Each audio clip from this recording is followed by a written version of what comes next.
Hi అండి. అందరికీ నమస్కారం. Welcome to my channel. ఈ వీడియోలో ఏపీ ప్రభుత్వ ఉద్యోగులకు మరియు పెన్షనర్లకు 60 నెలల డీఏ బకాయిలు అసలు ఎంత రావాలి? అలాగే పీఆర్సీలో విలీనం చేసినటువంటి బకాయిలెన్ని?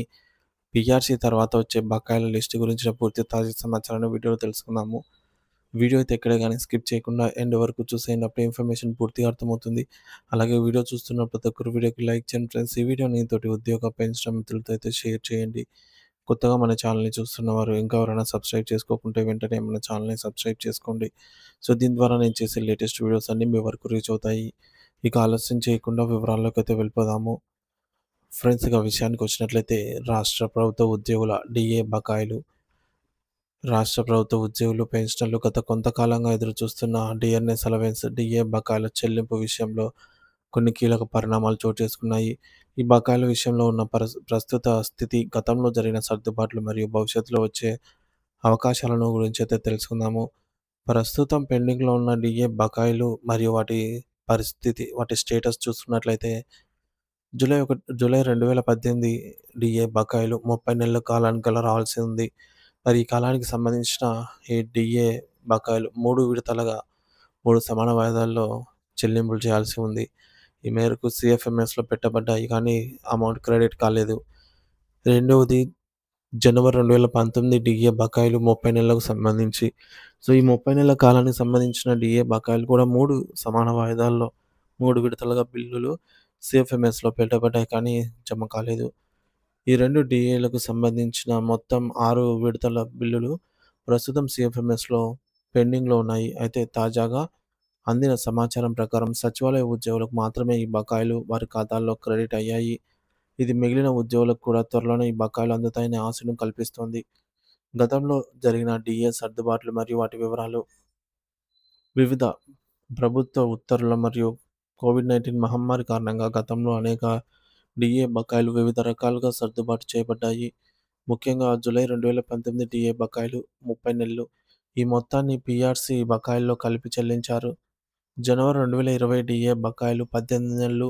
ఇందులో 12 నెలల బకాయిలను కోవిడ్-19 కారణంగా మాఫీ చేశారు. మిగిలిన 6 నెలల బకాయిలను కూడా పీఆర్సీలో బకాయిలతో కలిపేశారు. జూలై 2020 డీఏ బకాయిలు. ఇందులో 6 నెలల బకాయిలను కోవిడ్-19 కారణంగా మాఫీ చేశారు. మిగిలిన 6 నెలల బకాయిలను పీఆర్సీ బకాయిలతో కలిపారు. జనవరి 2021 డీఏ బకాయిలు 6 నెలల కాలం. ఇందులో 6 నెలల బకాయిలను కోవిడ్-19 కారణంగా మాఫీ చేశారు. 6 నెలల బకాయిలను పీఆర్సీ బకాయిలతో కలిపేశారు. జూలై 2021 డీఏ బకాయిలు. ఈ 6 నెలల బకాయిలను కూడా పీఆర్సీ బకాయిలతో కలిపేశారు. జీతంతో కలపబడిన డీఏలు. సో, బకాయిలు చెల్లించకుండా ఈ క్రింది డీఏలను జీతంలో కలిపారు కానీ వాటికి సంబంధించి అరియర్స్ చెల్లించే అవకాశం అయితే ఇవ్వలేదు. అవేంటంటే జనవరి 1, 2022, జూలై 1, 2022, జనవరి 1, 2023, జూలై 1, 2023 ఈ 4 డీఏలను జీతంతో కలిపారు కానీ వీటి బకాయిలు ఇవ్వలేదు. పీఆర్సీ అనంతరం పెండింగ్ డీఏలు. పీఆర్సీ అమలు తర్వాత కూడా ఇంకా 4 డీఏలు ఇవ్వాల్సి ఉంది. అంటే మనకు రీసెంట్‌గా జనవరి 2024 డీఏ మాత్రం దీపావళి సందర్భంగా ప్రకటించారు కానీ, మిగిలిన 3 డీఏలు అనగా జూలై 2024 డీఏ, జనవరి 2025 డీఏ, జూలై 2025 డీఏ పెండింగ్‌లోనే ఉన్నాయి.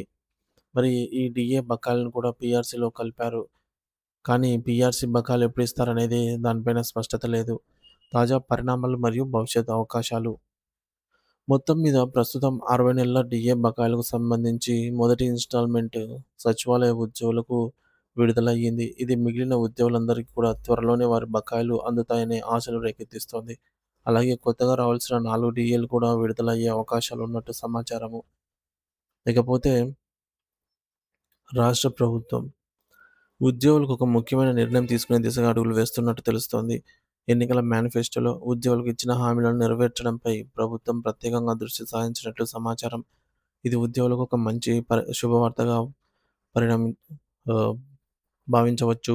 రాబోయే రోజుల్లో ఈ డీఏ బకాయిల చెల్లింపులపై మరింత స్పష్టత వచ్చే అవకాశం ఉంది. ఇది ఉద్యోగులు మరియు పెన్షనర్లకు ఆర్థికంగా పెద్ద ఊరటనిస్తుంది. సో, మనకి దగ్గరలో క్రిస్మస్ పండుగ అయితే అవైలబుల్ ఉందన్నమాట. సో, క్రిస్మస్ పండుగ సందర్భంగా మరొక 2 డీఎల్‌నైనా ప్రకటించాలి వీటిలో.